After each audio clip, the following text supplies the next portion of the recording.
So today's video is about a man who was unfortunately murdered. His name is Brent Mack.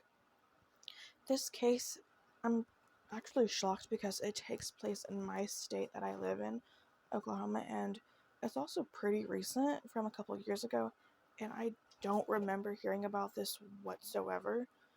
So I've heard the name. I wasn't really sure, honestly, who he was or what happened.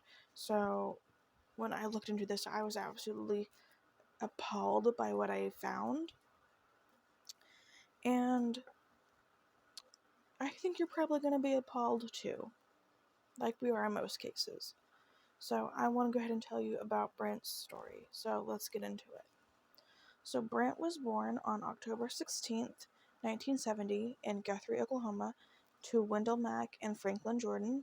He lived in Guthrie most of his life and was a member of St. Paul AME Church. He graduated from Guthrie High School, where he ran track and played basketball. He enjoyed fishing and riding horses. He has 3 children, Rachel, Terrell, and Brendan, who are all still alive, and 3 grandchildren, RJ, Jewel, and Quest. And I am unsure of ages and all that, but I just know um, there's 3 of each. So Brent was reported missing to Guthrie PD on September 29th, 2021, after his daughter Rachel said that no one had seen or heard from him since September 20th, so a gap of 10 days. The family posted flyers all over Guthrie and offered a $6,000 reward to whoever helped police find him.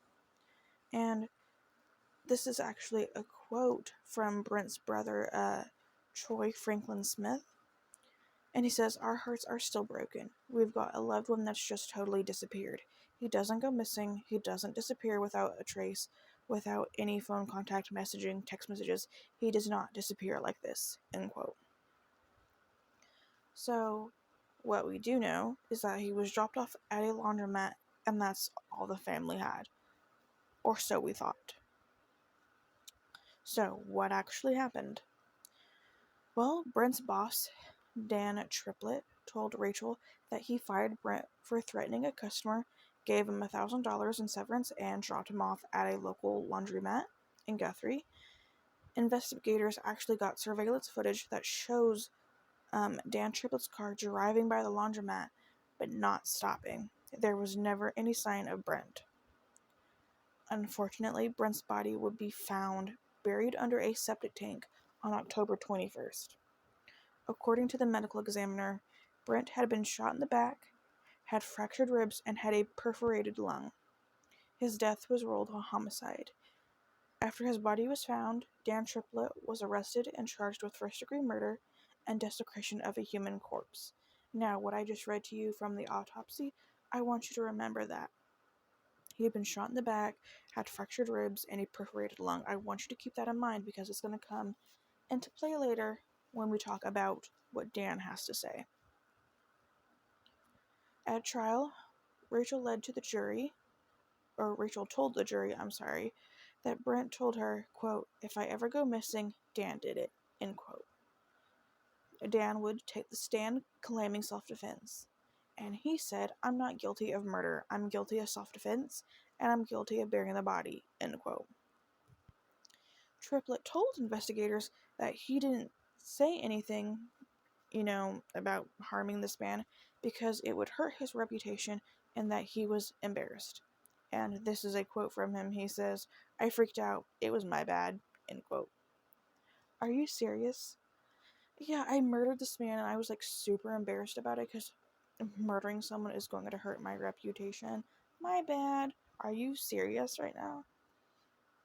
And remember that he's claiming self-defense. He's claiming self-defense, and he's also saying, "Yes, I buried the body." Here's the thing. If you kill someone in self-defense, it was self-defense. It's murder, but you don't really get charged for it. So why wouldn't you say, "This is what happened. Call the cops." Why would you bury the body unless you're guilty of something, you're embarrassed about ruining your reputation? Is it because it wasn't self-defense? And I think the autopsy is correct in saying that's a homicide, because what happened in self-defense, that this man had a perforated lung, fractured ribs, and you shot him in the back. Like, I want to know. Well, we're going to get into what he says happened.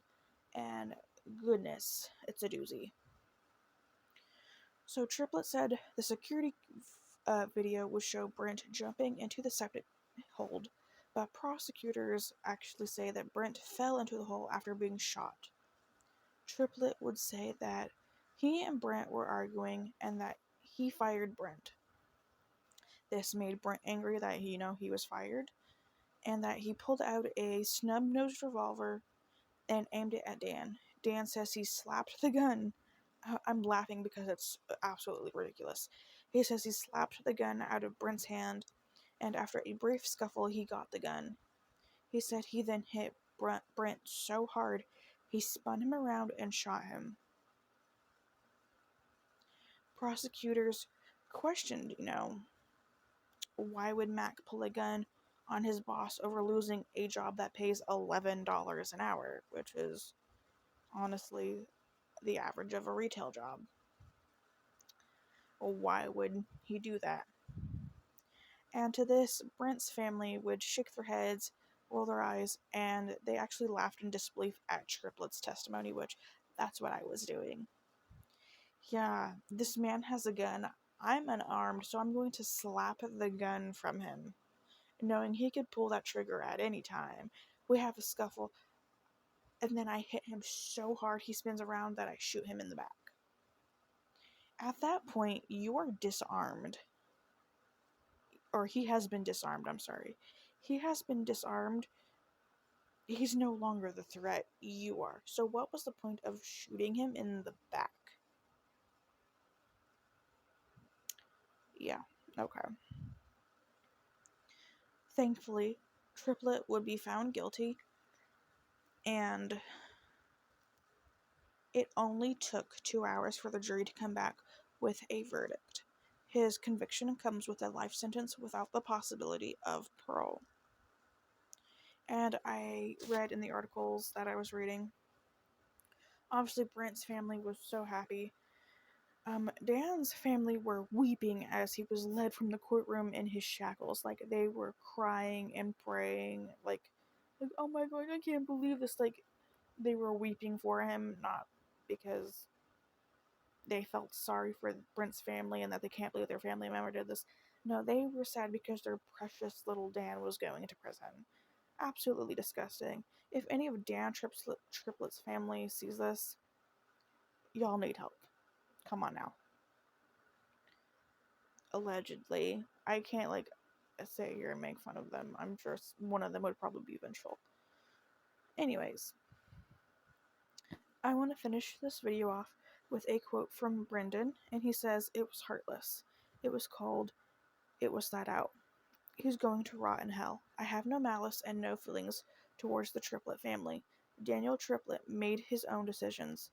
I'm Britt Mack's son. I'm his youngest son, and there will always be a piece of him here. I'm definitely going to keep that Mack name alive and just keep pushing." End quote. And you know what? Good for you, Brendan. I am happy that you have decided that you're going to keep this family going and you're going to keep Brent's name alive, because what happened to him, it was a cowardly kind of thing. It was a cowardly murder. Here's my thoughts. I do think they got into an argument. And I also remember it was a quote from his daughter, Rachel. She said that no matter how angry he was or how aggressive Brent was being, he was still a human and he didn't deserve that. And I totally agree. I don't know how Brent was as a person. I don't know if he, was threatening a customer. Maybe, I'm sure he was upset that he was losing his job, because jobs are kind of hard to come by. Even though a lot of things are hiring, they're not actually hiring. So I'm sure he was probably upset to lose his job, I'm sure. Do I think it got to the point where he pulled out a gun? No. I think that gun was always Dan's, if I'm being completely honest. I think Dan had a gun on him, and maybe it was Brent's gun. Honestly, Oklahoma, almost everybody here has a gun. It's not weird if someone has a gun, honestly. But I think Dan had that gun. I don't think he just slapped a gun out of Brent's hand, because anybody with common fucking sense, with half a brain cell, knows if someone has a gun pointed at you, you don't slap it out of their hands. Like, you don't do that. And even if he managed to do that, he hit Brent so hard that he spun backwards. Brent is a lot younger than Dan, as was pointed out in the trial. I didn't mention, but it was pointed out in the trial that he's a lot younger than him. Like, what's going on here? And Dan was like, "Oh, I was on adrenaline or something like that."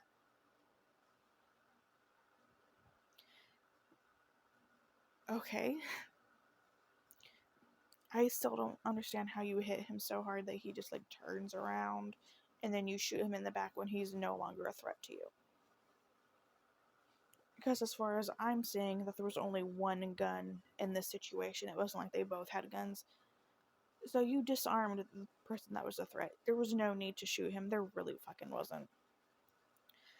I think Dan got angry during this argument, and I think he decided then and there he was going to kill Brent. I 100% think that he is guilty of this charge. I think he's where he needs to be, and I am so happy he will never get out of prison and he will never go back to his family. And I am so happy that he and his family, quite frankly, have to suffer, especially after the way they were acting in court. Oh, yeah, they all deserve to suffer. And I think it's very big of Brendan that he says he has no malice towards Dan's family. That's a very big thing, because if that was me, anybody that was related to Dan or had his name, I would have beef with him. If I was Brendan, I would hate that family to pieces. But he just doesn't have that hate towards them, so I think that's very admirable of him. And it just shows you what kind of a person that he is. And that is just from, Brendan's point of view. I don't know how the rest of the children think. Probably similarly. Um, But that was the story of Brent. What do you think of this down below? Also, I forgot to mention, there was some stuff that I just left out, as you can tell. Dan was actually a former councilman. Yeah, it's really your own fucking people. That is absolutely wild to me. He was a former councilman and he murdered someone. So, I just want to say to Brent's family, I am so sorry this happened to him, but I am so happy you got the justice that you deserved. I'm so happy that that murderer is behind bars, and I hope that y'all are able to rest at night knowing that Brent's name will be carried on. Thank you guys so much for listening to Brent's story, and I will see you guys in the next video. Bye, guys.